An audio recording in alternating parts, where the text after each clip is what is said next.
All right, welcome to the Explainer. Today we're going to break down one of the most fundamental tools in any trader's toolkit, the trend line. We'll get into how the pros use this simple line to basically read the market's mind and make much smarter trading decisions.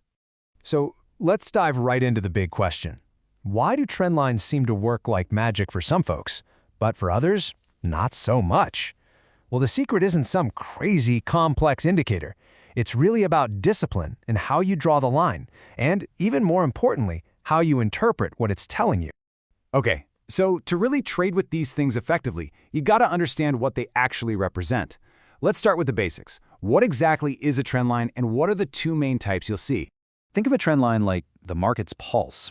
It's not just showing you which way the price is heading, up or down. It also shows you the momentum, right? It's a super simple visual that tells you, hey, is this trend healthy and strong, or is it starting to run out of steam? So trend lines basically come in two flavors. You've got your upward trend line, which acts like a rising floor. It connects a series of higher lows, and that's your signal for bullish momentum. And then on the flip side, you've got the downward trend line. This one's like a falling ceiling, connecting those lower highs and showing you that the bears are in charge. Okay, so drawing a line, that's easy. Anyone can do that. But drawing a line that's actually useful for trading, now that's a skill. Let's get into the top-down method for drawing these things with real accuracy. You know, top-down analysis is all about getting the big picture first. It's about context. You start with this super wide view, like on a monthly or weekly chart, just to see what the dominant long-term trend is doing. Once you've got your line anchored there, then you can zoom in, drill down to the faster charts, like a daily or a 4-hour, to fine-tune it. This whole process is designed to make sure you're swimming with the current, not fighting against it.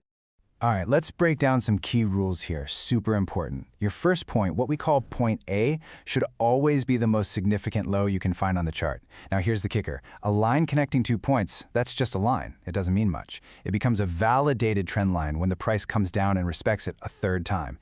And why is that third touch so crucial? Well, it proves the market is actually reacting to that specific angle. It's not just you connecting 2 random dots on a screen.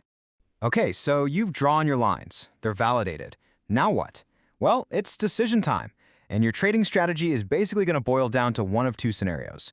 You're either playing the bounce or you're playing the breakout. And really, it all comes down to one question. Are you betting on the trend to continue, or are you betting on it to reverse?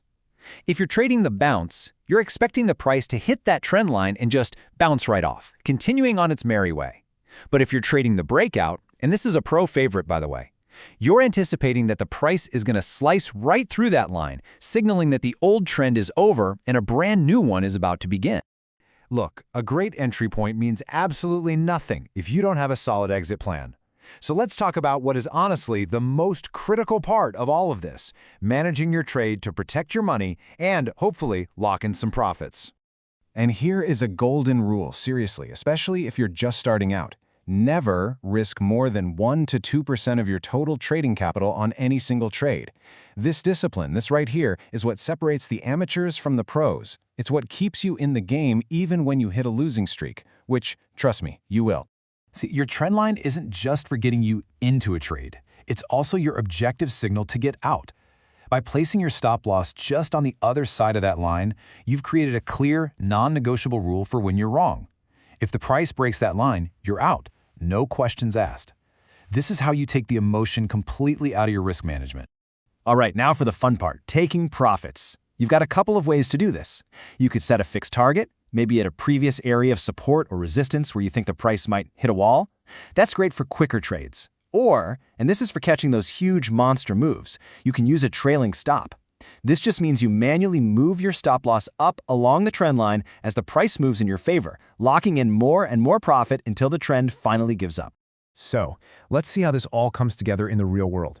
Imagine this breakout trade on crude oil. The plan is simple. You go short the moment the price cracks below that upward trend line. Your risk? Well, that's defined by your stop loss, placed just above the line. And your profit target? That's set way down at a previous support level. In a setup like this, you can get a risk-to-reward ratio of over 3 to 1. Think about that. That means your potential profit is 3 times bigger than your initial risk. That's the kind of trade, the kind of asymmetry that professionals hunt for. Okay, you've got the foundation, you've got the strategies, and you have the risk rules. Now let's wrap this up with a few pro tips that will really help you take your trendline trading to the next level. To really master trend lines, you gotta remember these 3 things. First, you have to adapt. The market is always moving, so you have to constantly adjust your trend lines as new price action unfolds.